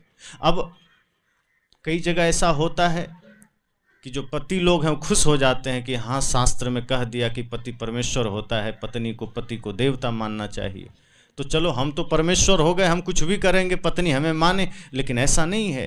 पत्नी भी आपके लिए परमेश्वरी है, वो भी देवी है। आप भी उसी निष्ठा के साथ मानिए और आप भी वही भाव रखिए कि जैसे आप चाहते हैं कि पत्नी आपके अलावा कहीं नजर भी ना ले जाए, तो आप भी पत्नी के अलावा कहीं नजर भी मत ले जाइए। तब दोनों में प्रेम बनेगा, तब सच्चा व्रत होगा। ऐसा नहीं कि पत्नी हमारी सेवा करे, चरणों में बना रहे और हम दुनिया भर विचरण करते रहें। तब संत कहते हैं नहीं, फिर ये व्रत नहीं हुआ। सच्चा व्रत दोनों तरफ से हो, समर्पण दोनों तरफ से हो, प्रेम दोनों तरफ से हो। और जब ऐसा होगा तो बच्चे सीखेंगे, समझेंगे, जानेंगे। इसलिए मैंने कहा कि बच्चे को आप शिक्षा भी दीजिए, संस्कार भी दीजिए, और जब उसे ससुराल, बेटी को विवाह करके ससुराल भेजिए तो शिक्षा दीजिए कि वहाँ जाना तो उस घर को स्वर्ग समझना। आजकल तो लोग जब लड़की देखने जाते हैं, लड़का देखने जाते हैं, तो वो धन देखते हैं या पढ़ाई देखते हैं, संस्कार बहुत कम लोग देखते हैं। वो देखते हैं जमीन कितना है या नौकरी कैसा है, सरकारी है, बढ़िया बात है, तब तो फिर कोई चिंता नहीं, और घर कैसा है यही देखते हैं। परिवार कैसा है ये बहुत कम लोग देखते हैं, संस्कार कैसा है ये बहुत कम लोग देखते हैं। संत जन कहते हैं कि अगर बेटे या बेटी की शादी करनी है और लड़का या लड़की देखने जा रहे हो तो सबसे पहले देखना कि उसके मित्र कैसे हैं, क्योंकि उसी से पता चलेगा उसका संस्कार कैसा है। लड़की के मित्र कैसे हैं, लड़के का मित्र कैसा है, दोनों को देख लेना। और लड़के और लड़की की कुंडली मत मिलाना। कुंडली मिलाना है तो लड़की का और लड़की के होने वाली सास का बस मिला लेना। दोनों की कुंडली अगर मिल गई तो घर में स्वर्ग है। लड़के का तो मिल ही जाता है, वरना लड़की और लड़के का मिल गया तो सास उपद्रव खड़ा कर देती है या बहू उपद्रव खड़ा कर देते हैं। इसलिए कुंडली अर्थात भाव देखना, प्रेम देखना। अगर आप विवाह कर रहे हैं तो ये मत देखना कि धन कितना है। अगर वो संस्कारी है, खुददार है, परिश्रमी है, वो कभी भूखे नहीं मरेगा, उसका सम्मान बना रहेगा। इसलिए जब देखना तो कभी भी ऐसे घर को देखना। ऐसे घर अगर आपने अपने बेटा या बेटी का विवाह किया, वो घर सदा सुखी रहेगा, स्वर्ग रहेगा। और यदि आपने धन देखकर शादी किया तो हो सकता है धन तो मिल जाएगा, लेकिन कल को शराब घर में आ जाए तो कोई आश्चर्य नहीं। जुआ के अड्डे पर वो कदम चला जाए तो कोई आश्चर्य नहीं। नशा के मार्ग पर चला जाए तो कोई आश्चर्य नहीं, क्योंकि जहाँ बहुत अधिक धन का अंबार होता है, संभावना सबसे ज़्यादा पाप के मार्ग पर जाने का वहीं होता है। इसलिए देखना तो संस्कार देखना। अपने बच्चों को अगर शादी विवाह करो तो उन्हें भी संस्कार देना। एक घर से आप बहू लाते हैं, उसको भी बेटी समझिए और अपनी बेटी को भी ऐसा संस्कार देकर भेजिए कि वो जहाँ जाए उस घर को अपना घर समझे। आप अपनी बेटी के लिए ये चाहते हैं कि ससुराल में उसको लोग खूब प्रेम करें, सब लोग अपना माने, लेकिन जब आपके घर कोई दूसरे की बेटी आती है बहू बनकर तो आप उसके साथ दुर्व्यवहार करने लगते हैं। तो जब आप अपने बहू को बेटी नहीं समझ रहे हैं तो आपकी बेटी को कोई बेटी कैसे समझेगा? वो भी तो वही व्यवहार करेगा। जो आप चाहते हैं वो करना पड़ेगा, जो आप अपने प्रति चाहते हैं वो दूसरे के प्रति करना पड़ेगा। अन्यथा क्या होगा? अगर आपने बच्चों को संस्कार नहीं दिया, आपने उसे सही ज्ञान नहीं दिया और उसे भेज दिया कि जाओ ससुराल, तो वहाँ वो ज़्यादा दिन टिक नहीं पाएगी, झगड़ा करेंगी, लड़ाई करेंगे, फिर जिस किसी तरह समझौता करके फिर रहेंगे या फिर तलाक लेके चले आएंगे। ये है समस्या। इसलिए संत जन कहते हैं संस्कार बहुत जरूरी है। बच्चे हों या बच्चियां हों, संस्कार देना, जब संस्कार आप अच्छे देंगे तो बिगड़ा हुआ घर भी स्वर्ग बनाने का सामर्थ्य हो जाएगा। अगर आपने अपने बेटियों को सही संस्कार दिया तो कोई घर अगर नर्क भी बना है और एक व्यक्ति वहाँ सिर्फ अगर सही है और बाकी कचड़ा है, वो हो सकता है उस घर को जाके स्वर्ग बना दे। लेकिन यदि आपने बच्चे का संस्कार सही नहीं दिया, बच्चियों में सही संस्कार नहीं भरे, बढ़िया गुण नहीं दिया, सिखाया नहीं, कुछ मर्यादा नहीं सिखाई, शिष्टाचार नहीं सिखाया, जीने की कला नहीं सिखाई, तो जो घर स्वर्ग होगा अगर वहाँ चली गए तो उसे भी नर्क बना देगी। इसलिए सदैव ध्यान रखिए कि हमारे यहाँ प्रेम की महत्ता है, सत्य का आदर है, अहिंसा का भाव है। ये हमारा धर्म है कि घर स्वर्ग बनकर रहे। यहाँ ये मजाक नहीं है। आज तो शादियाँ मजाक हो गई कि लोग एक दूसरे में आकर्षित होकर शादियाँ कर लेते हैं, या कहीं धन के लालच में शादियाँ हो जाती है, या कहीं ऐसे ही माता पिता भी देख लिया, हाँ ये नौकरी में है, शादी कर दिया, 1 महीना 6 महीने बाद विवाद शुरू हो गया, तलाक पर बात आ जाती। अपने संस्कारों में तलाक तो शब्द ही नहीं है, तलाक तो है ही मुसलमान का शब्द। अब सोचो कि जो जिस संस्कृति में शब्द ही नहीं है, इसका मतलब यहाँ कभी विच्छेद की बात थी ही नहीं। एक बार विवाह हो गया तो यहाँ तो कहा गया फिर 7 जन्म साथ रहना है। यहाँ तो 7 दिन में ही लोग अलग होने को सोचने लग जाते हैं। सोचो क्या होगा। तो तलाक शब्द अपना नहीं है, डाइवोर्स भी अपना नहीं है। आप हिंदी में खोज लीजिए या अन्य जितने भी हमारे भारतीय भाषा है, उर्दू और अंग्रेजी छोड़कर अपने किसी भाषा में तलाक जैसा शब्द नहीं है, अलग होने का कोई शब्द नहीं है, क्योंकि यहाँ प्रेम जन्म जन्म का होता है, यहाँ मिलन जन्म जन्म का होता है, यहाँ बिछुड़ने का कोई सवाल ही नहीं है। लेकिन हमारे कुछ संस्कारों के वजह से आज न्यायालयों में, कोर्ट में डाइवोर्स के कितने केस पड़े होते हैं, तलाक के केस पड़े होते हैं। इसलिए बच्चों को सही संस्कार दीजिए ताकि परिवार सुखी रहे, संपन्न रहे। और संपन्नता ऐसे नहीं आती है धन से, संपन्नता आती है प्रेम से। धन है और प्रेम नहीं है तो वो धन होते हुए रोने के सिवा कुछ नहीं है। इसलिए बच्चे को सही संस्कार दीजिए, और नहीं देंगे तो क्या होगा। एक लड़की की शादी हुई, पढ़ी लिखी बढ़िया, स्कूल कॉलेज सब विश्वविद्यालय तक की पढ़ाई बढ़िया कर लिया, लेकिन माँ ने संस्कार नहीं दिया।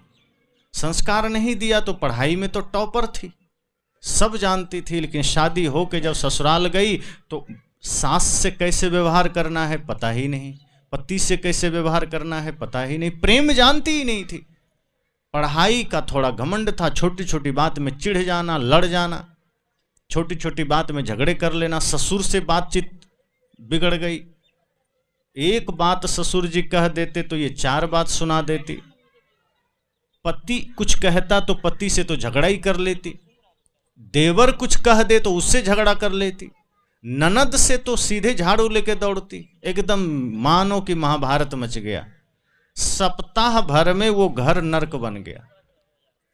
अब उसी में सब लोग सोचने लगे किसी तरह इसको भेज देना है, अब ये यहाँ नहीं रहेगी। तो सब ने सूचना भेजा, लड़की के पिता लेने पहुंचे तो सब ने मुंह मोड़ लिया और कहा जितना जल्दी है अपनी बेटी को ले जाओ। बेचारा सोचता है सप्ताह भर ही हुआ, बेटी को शादी किया मैंने, क्या हो गया, क्या समस्या हो गई। लोगों ने कहा जल्दी ले जाओ, नहीं चाहिए ऐसी लड़की यहाँ।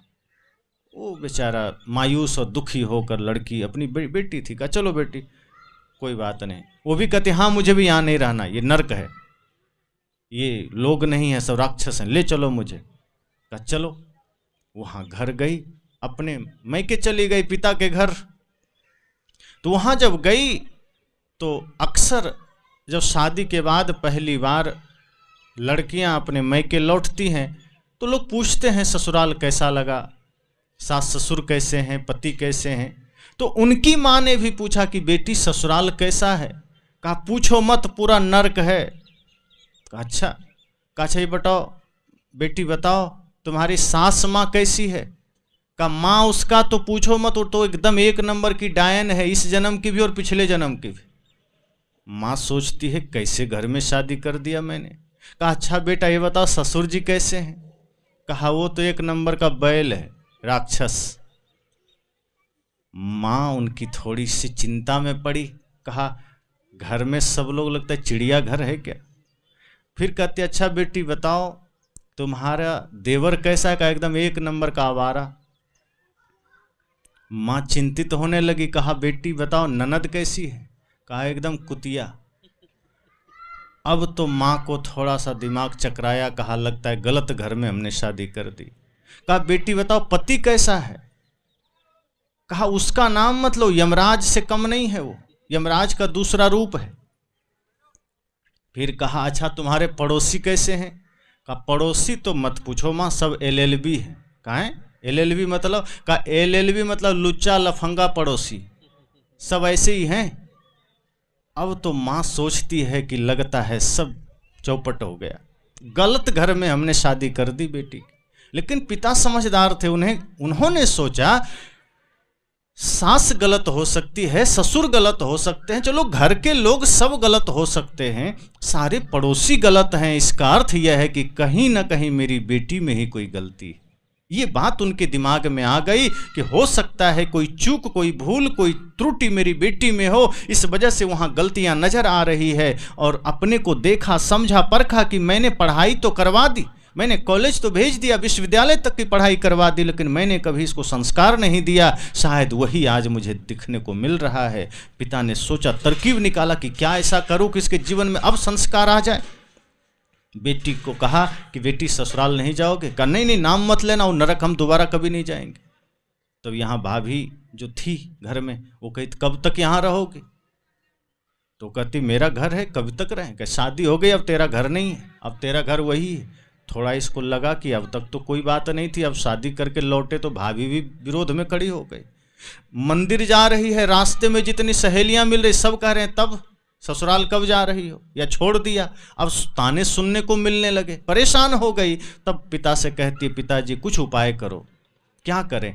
पिता ने कहा एक संत हैं, चलो वहाँ, हो सकता है संत के पास समाधान मिल जाए। और जीवन में समझना, जब कहीं कोई समाधान नहीं मिलता तो संत गुरुजन समाधान देते हैं, संत गुरुजन रास्ता देते हैं, लेकिन धैर्य पूर्वक शांति से हमें उन रास्तों को स्वीकारना पड़ता है। वो कोई अमृत की पुड़िया नहीं होती, जादू की छड़ी की सिर पर रखा तुरंत हो गया। धैर्य रखना पड़ता है, तब जाकर के जीवन में कुछ बातें घटित होती है। पिता ने कहा बेटी चलो संत के पास।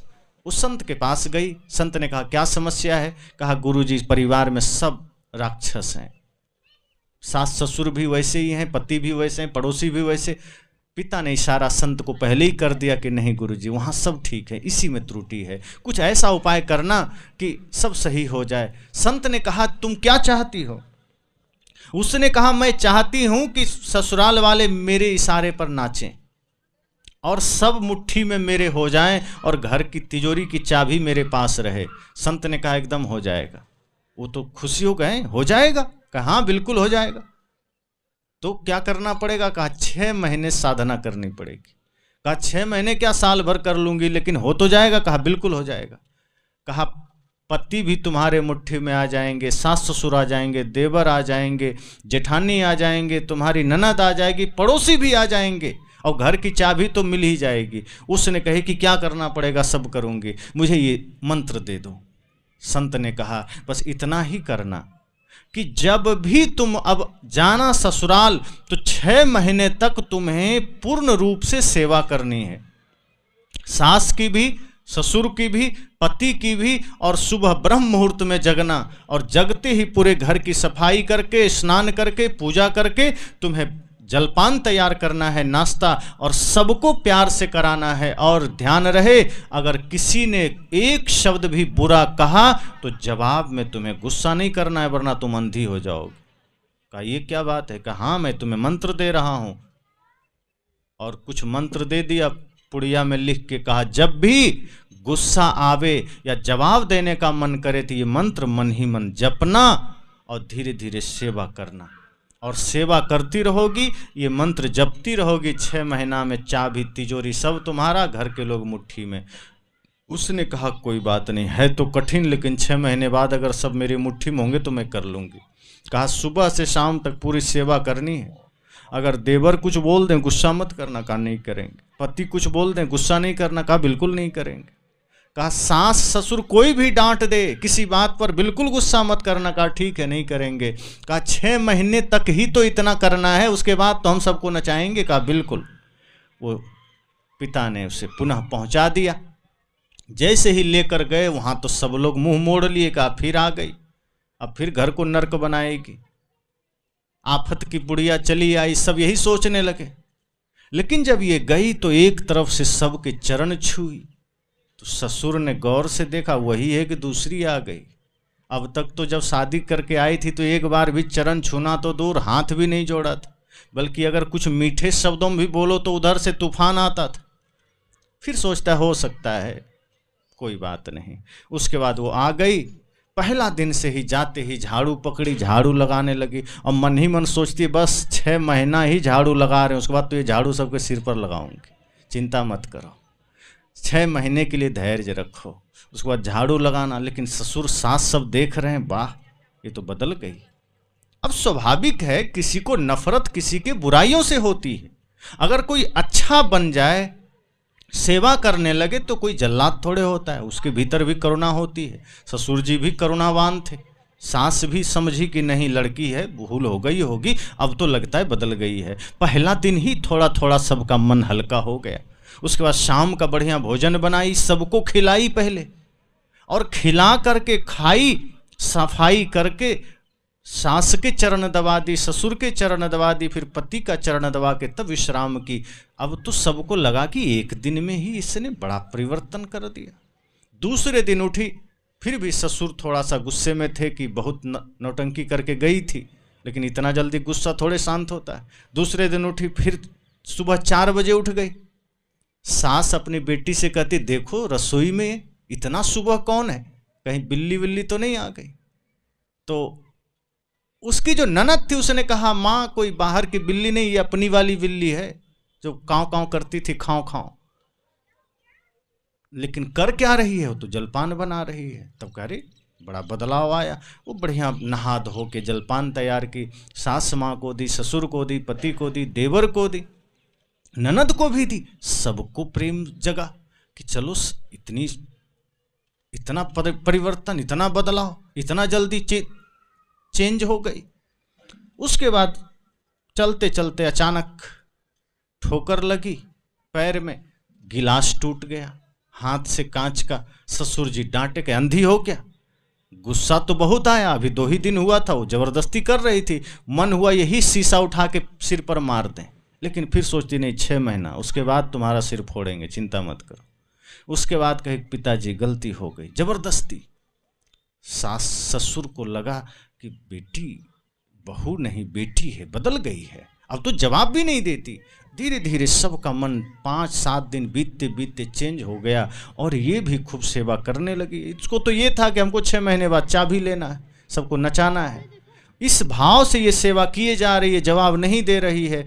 लेकिन ऐसे करते करते महीना भर में पूरा घर बदल गया, सबका भाव बदल गया। सब लोग जो मन में नफरत रखे थे, घृणा रखे थे, जो एक दूसरे के प्रति द्वेष रखे थे, सब खत्म हो गया। सास को लगा कि ये तो मेरी बेटी बनकर आई है, रानी बनकर आई है, इस घर की लक्ष्मी है। ससुर भी यही सोच रहे हैं, पति भी सोच रहे हैं कितना सौभाग्यशाली हूँ, ऐसी साथी मिली हैं। देवर भी सोच रहे हैं कि कितनी अच्छी भाभी मिली है, सब खुश हैं। और धीरे धीरे जब सबका प्यार मिलना शुरू हुआ तो कहते हैं ना कि पत्थर भी पिघल जाता है। रसरी आवत जात ते सिल पर परत निशान। सदगुरु ने कहा कि अगर निरंतर जिस एक दिशा में आप चलते रहो तो लक्ष्य मिल ही जाता है। धीरे धीरे लोगों का प्यार जब उसको मिलना शुरू हुआ, प्यार तो सेवा से मिला, भले ही वो स्वार्थवश कर रही थी, भले ही वो गलत भाव से कर रही थी, लेकिन जब चारों तरफ से लोगों का प्रेम मिला तो इसका भाव भी बदल गया।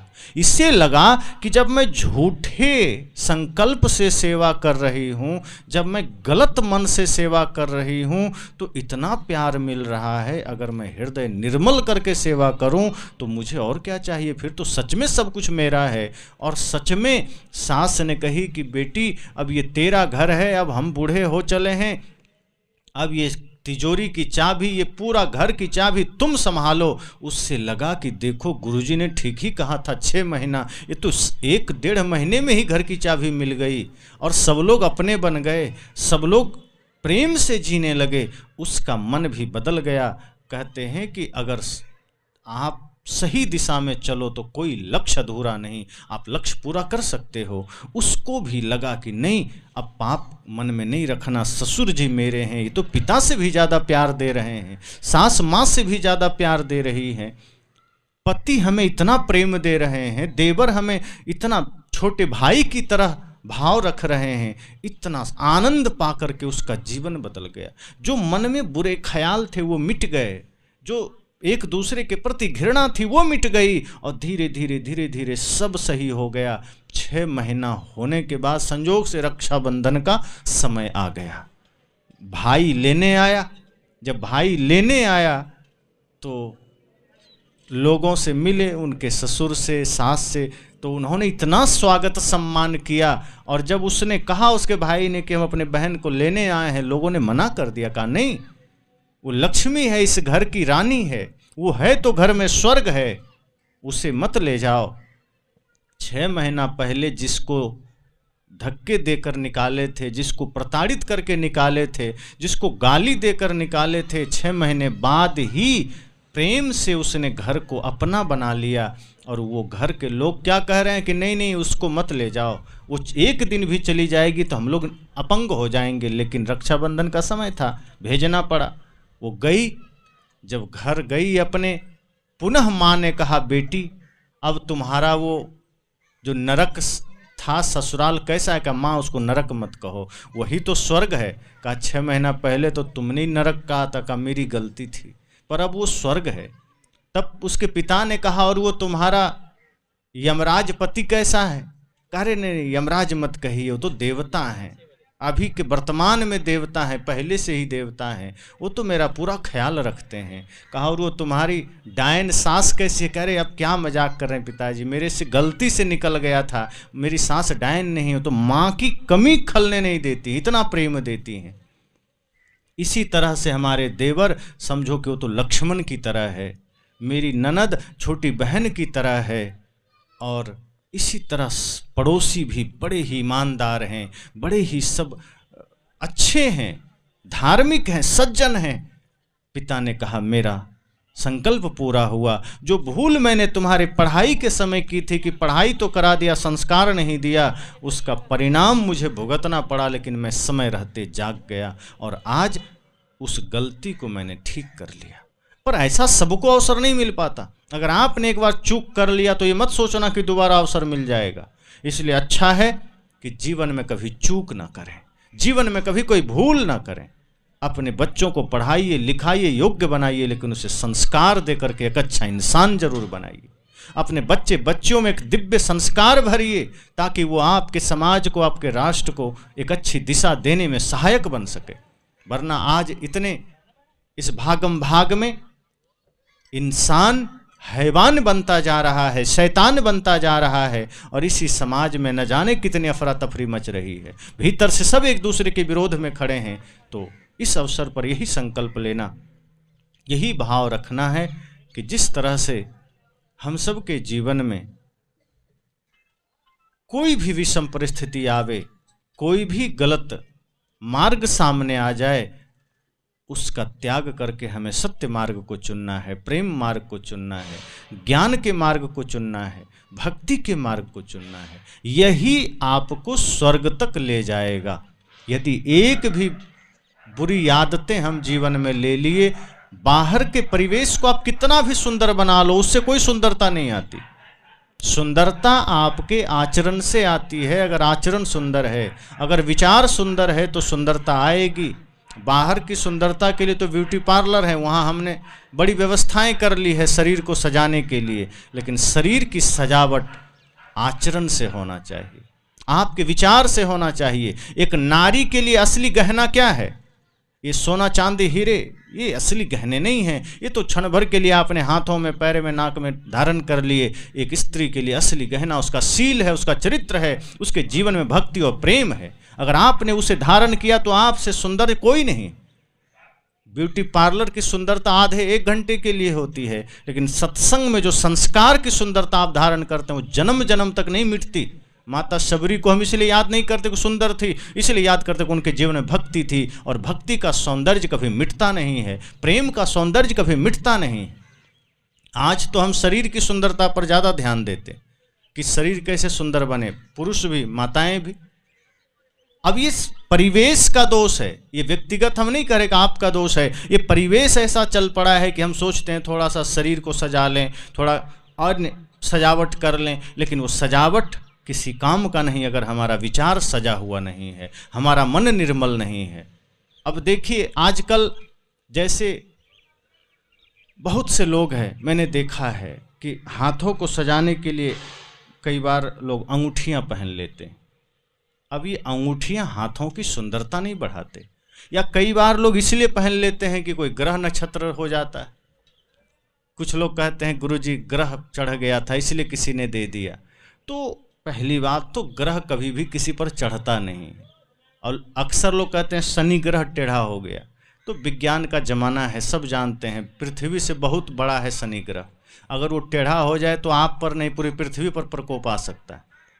इसलिए वो कोई टेढ़ा नहीं हुआ है, और हो भी जाएगा तो एक छोटा सा अंगूठी से वो सीधा कैसे हो जाएगा, इतना पावर तो अंगूठी में नहीं है। इसलिए ये सोचकर कि ग्रह चढ़ गया अंगूठी पहनना उचित नहीं। उंगलियों को साफ रखिए, नाखून बढ़े ना हो, नाखून छोटे रखिए, अंगूठियों की जरूरत नहीं है। कलाई में कुछ पहने हैं, गले में कोई हर्ज नहीं, लेकिन उंगलियों को साफ रखिए, क्योंकि अंगूठियां पहनने से उसमें गंदगी जमती है, और वो गंदगी फिर किसी न किसी भांति आपके मुख में जाती है। और माताओं को तो विशेष ध्यान रखना है, आप भोजन बनाती हैं, अगर आपने अंगूठियां पहननी है तो आपका भोजन कभी शुद्ध बन ही नहीं सकता। और ऋषियों ने अन्नम ब्रह्म कहा है, अन्न ब्रह्म है, जैसा आप बनाएंगे आपका भोजन वैसा बनेगा, और उस भोजन से मन वैसा बनेगा। इसलिए भोजन बनाने वाली माताओं को विशेष ध्यान रखना है, और पुरुषों को भी ध्यान रखना है कि अगर आपने हाथों में अंगूठियां पहनी है, बिल्कुल नहीं, ये आपके सौंदर्य का कारण नहीं, ये आपके कुरूपता का प्रतीक है। आपके हाथों की सुंदरता आपकी सेवा से है, आपके दान से है, आपके शुभ कार्य से है। अगर आप अच्छे काम करेंगे ये हाथ ऐसे ही सुंदर रहेंगे। माता सीता की सुंदरता उनके हाथ से सेवा किया गया इसलिए सुंदरता थी। माता शबरी की हाथों की सुंदरता राम जी को बेर खिलाई इसलिए थी। आप भी शुभ काम करेंगे, अच्छे काम करेंगे, सेवा करेंगे, हाथों की सुंदरता हो जाएगी। और होठों की सुंदरता इसको पेंट करने से नहीं है, होठों की सुंदरता मीठा बोलने से है। कई बार मैं सोचता हूँ कि आजकल माताएं सब पेंट कर लेती हैं। अब जैसे खिड़की है उसमें जंग लग जाए तो पेंट चढ़ाया जाता है, अब इसमें कौन सा जंग चढ़ रहा है, हम होठों को पेंट कर लेते हैं। आपके होठों की सुंदरता मीठा बोलने से है, शुद्ध सत्य बोलने से है, ये रंगने से नहीं है। वैसे भी ये होठ है, कोनो खिड़की केवाड़ी का चौकट थोड़े है जो इसको रंगे जा रहे हैं, नाखून बढ़ाए जा रहे हैं, होठ रंगे जा रहे हैं। मैं कहता हूँ आप ज्ञान के अवस्था में हैं, आप सत्संग की अवस्था में हैं। यहाँ से संकल्प लीजिए मुझे ज्ञान की सुंदरता चाहिए जो कोई छीन नहीं सकता है। हमें कर्म की सुंदरता चाहिए, हमें मीठा वचन का सौंदर्य चाहिए, हमें प्रेम की सुंदरता चाहिए। और जिसने प्रेम की सुंदरता को धारण कर लिया, जिन्हें भक्ति की सुंदरता को धारण कर लिया, जिसने सत्य की सुंदरता को धारण कर लिया, उसकी सुंदरता कोई छीन नहीं सकता है। और शरीर को सुंदर, और शरीर इससे सुंदर बनता भी नहीं, हमें सिर्फ भ्रम होता है। जितना आप प्राकृतिक होते हैं आप उतना सुंदर लगते हैं। आप अगर नेचुरल रहें, प्राकृतिक रहें, नाखूनों को साफ करके रहें, उंगलियों में कोई अंगूठी ना पहने, आपके हाथ, आपके चेहरे उतने सुंदर होते हैं। हमारे संतजन को देखो, कुछ नहीं लगाते ना पहनते, तो क्या ऐसा थोड़े लग रहे हैं कि हम लोग कोयला से उठकर आए हैं? कोई लग रहे हैं क्या? यहाँ तक कि हम लोग कृत्रिम चीज़ों का प्रयोग भी नहीं करते। आश्रम में रहते हैं, आश्रम जंगल में है, सप्ताह में या 10 दिन में एक आध बार अगर साबुन लगा लिए तो लगा लिए, वरना मिट्टी आदि से नहा लेते हैं। और खान पान भी सादा सिंपल है, जीवन भी सादा सिंपल है, हाथ नाक सब साफ सुथरा है। शरीर की शुद्धि अगर आप रखेंगे तभी मन इसमें शुद्ध होगा, क्योंकि जैसा खाए अन्न, जैसा जिए जीवन, वैसा बने मन। और इसके लिए मैं अक्सर उदाहरण देता हूँ महाभारत का, कि जब भीष्म पितामह बाणों की सैया पर लेटे थे तब क्या हुआ था, बाणों की सैया पर लेटे थे तो द्रौपदी गई थी प्रणाम करने, सोची चलो देख लें। जब गई और आशीर्वाद मांगी अर्थात प्रणाम किया तो भीष्म पितामह ने आशीर्वाद दिया, लेकिन द्रौपदी को अपना दिन याद आ गया।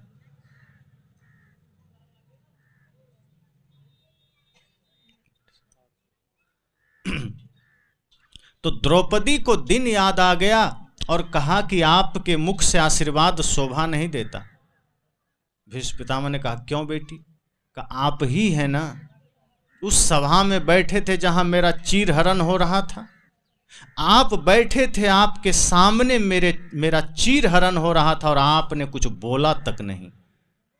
आप इतने सामर्थ्यशाली पुरुष थे, इतने शक्तिशाली थे कि अगर आप चाह लेते तो यमराज भी वहां चुपचाप बैठ जाता, वो भी आपसे नहीं जीत सकता था। तो ये दुर्योधन और दुशासन की क्या औकात थी। आप अगर एक बार खड़े हो जाते तो किसी में ये सामर्थ्य नहीं था कि हमको छू भी सके, लेकिन आप जैसा शक्तिशाली व्यक्ति के होते हुए मेरा चीरहरण हुआ। भीष्म पितामह ने कहा पुत्री क्षमा करना, लेकिन उस वक्त मेरे से भूल इसलिए हुई क्योंकि मैं उस समय दुर्योधन के साथ था और दुर्योधन का पाप का भोजन मैं कर रहा था, पाप का अन्न खा रहा था, इसलिए मेरे मन में भी पाप आ गया था और मैं धर्म का साथ ना दे पाया। लेकिन अब तुम्हारे पति अर्जुन के बाणों से मेरा पाप का सारा खून निकल गया, अब मैं पुनः पवित्र हो गया, निर्मल हो गया और निर्मल मन से आशीर्वाद दे रहा हूँ। सोचो, थोड़ा सा अन्न पाप का खा लिया तो भीष्म पितामह जैसे ज्ञानी का मन बिगड़ जाता है। इसलिए आप सोचना, आपका मन शुद्ध रहे, भोजन बनाओ, भक्तिमय रहे, प्रेम में रहे। आप उसमें एक मसाले कम डालो कोई बात नहीं, लेकिन प्रेम जरूर डालो। जब भोजन बनाओ ये सोचकर बनाओ कि हम भगवान का प्रसाद बना रहे हैं, उतनी ही शुद्धता से बनाइए। जैसे आप भोजन बनाएं तो शुद्धता का ध्यान इसलिए रखिए कि वो भोजन नहीं प्रसाद है, वो भगवान के लिए बन रहा है। आप जैसे कई जगह घरों में होता है, पुराने कपड़े, कोई गंजी उठा लिया, कोई टॉवेल गमछी उठा लिया, पुराना, उसी से भोजन में यूज करते हैं, चूल्हा के लिए, रोटी के लिए, बर्तन पकड़ने के लिए, तवा पकड़ने के लिए। ये बिल्कुल अशुद्धता है। नए कपड़े लाइए सूती के, साफ करके उसका उपयोग करिए, उसको ज़मीन में मत रखिए। और भोजन बनाते समय अपने कपड़े को, बाल को मत छूइए, हाथ धो के भोजन बनाइए। अगर कपड़े छू जाएं तुरंत जल से धो लीजिए और शुद्ध कपड़े का उपयोग करिए। और साथ साथ जैसे भोजन बन जाए उसके बाद उन कपड़ों को उसी दिन धो के सुखा दीजिए शुद्ध तार पर। और भोजन बनाते समय आपको एक एक चीज़ का स्नान करके भोजन बनाएं, शुद्धता से बनाएं। आपका भोजन प्रतिदिन अपने घर में जो भी करे उस समझो कि यही मेरा परमात्मा है, यही मेरा देव है। जैसे छठ पूजा में बनाते हैं वही भाव लेकर बनाइए, आपका हर दिन छठ पूजा होगा। फिर वो भोजन जो लोग करेगा वो भोजन नहीं प्रसाद बनेगा, और जब प्रसाद लोग करेंगे तो सबका मन, सबका चिंतन बढ़िया बनेगा। इसलिए संत जन कहते हैं घर को, तन को शुद्ध रखिए, और जब तन आपका शुद्ध होगा, संस्कारी होगा, तो मन शुद्ध होगा, और जिसका मन शुद्ध होगा उसी के घर में परमात्मा का निवास होगा, उसी के घर में भगवान का निवास होगा। और जिस घर में भगवान आ गए वो घर मंदिर बन गया।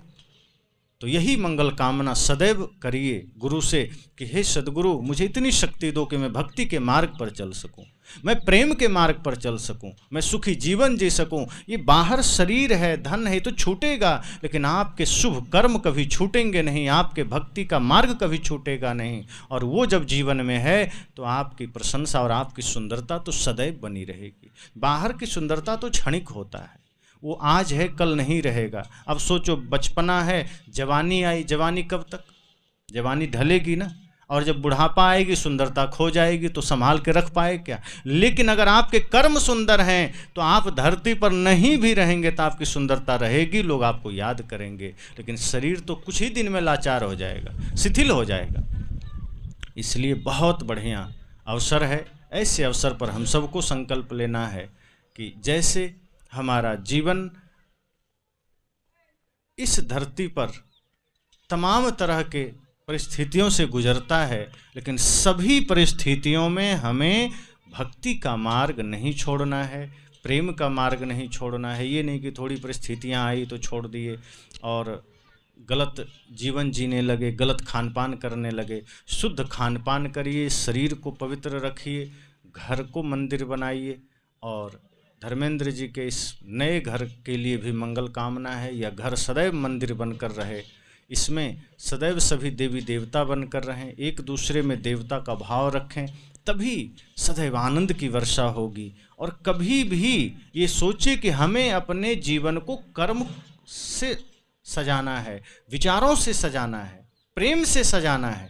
अगर आपका जीवन एक आचरण शुद्ध हो गया, पवित्रता से सज गया, तो उससे ज़्यादा सुंदर इंसान कोई धरती पर नहीं है, उससे ज़्यादा महान इंसान कोई नहीं है। और वही संस्कार आपके बच्चों को मिलेगा, फिर बच्चे भी संस्कारी बनेंगे, महान बनेंगे। फिर आप भले नहीं रहेंगे, लेकिन अपने बच्चों में वो दिव्यता आप देकर जाएंगे कि आपकी विरासत वो आगे बढ़ाएंगे।